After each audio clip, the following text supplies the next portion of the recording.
సూర్యాపేట జిల్లాలో అన్నదాతలు నిరసన వ్యక్తం చేశారు. దంతాలపల్లి సూర్యాపేట రహదారి గుర్రం తండాలో రైతులు రోడ్డెక్కి ఆందోళన తెలిపారు. ఇక ఈ అంశానికి సంబంధించి మరిన్ని అప్డేట్స్ మా కరెస్పాండెంట్ పుల్లారావు అందిస్తారు. పుల్లారావు,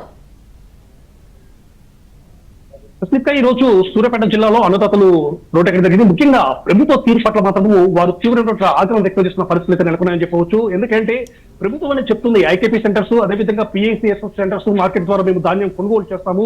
ఏ రైతు పండించినటువంటి ఒక్క ధాన్యం గురించి కూడా మేము ఉంచము, మొత్తం కూడా కొనుగోలు చేస్తాము. ఎవరు ఏ రైతు కూడా ఇబ్బంది పడకుండా అన్ని రకాల జాగ్రత్తలు తీసుకుందామని చెప్పి మొదటి నుండి ప్రభుత్వం చెప్తూ వస్తుంది. కానీ అది ఆచరణ మాత్రం చూపించిన పరిస్థితి నెలకొందని చెప్పవచ్చు.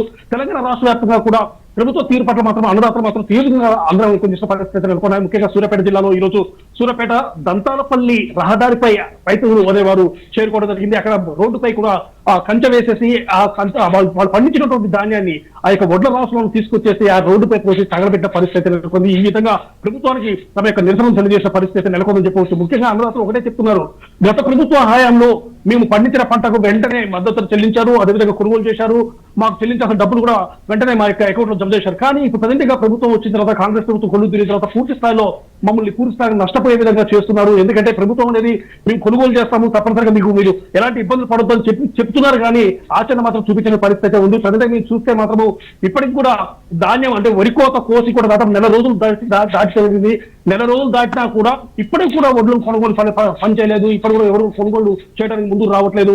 సో మేము ధాన్యం రాష్ట్రం తీసుకొచ్చి ఐకేపీ సెంటర్ చేరుకున్నాము, నెల రోజులు దాటుతున్నా కూడా ఎవరు వచ్చేసి మా ధాన్యాన్ని కొనుగోలు చేయట్లేదు. ఇదే సమయంలో అకాల వర్షాల వల్ల కూడా మాకు చాలా ఇబ్బందులు తలెత్తున్న పరిస్థితి ఉంది. ఏ సమయంలో వర్షం వస్తుందో, మా ధాన్య రాష్ట్రం ఎక్కడ తడిచి ముద్ద అవుతాయో అన్న భయాందోళనకు మేము లోనవుతున్నాము.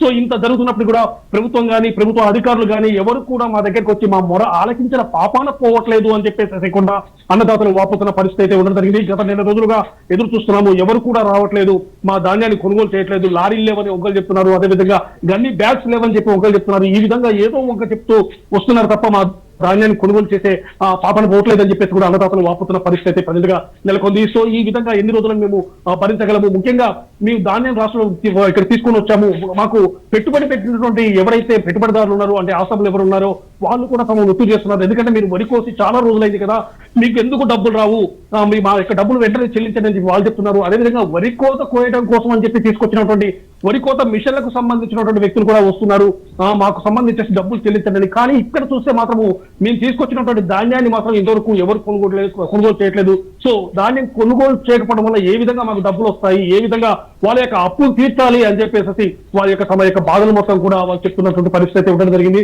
సో ప్రభుత్వం అనేది దిగి రావాలి, ముఖ్యంగా జిల్లా కలెక్టర్ మా యొక్క ప్రదేశానికి రావాలి.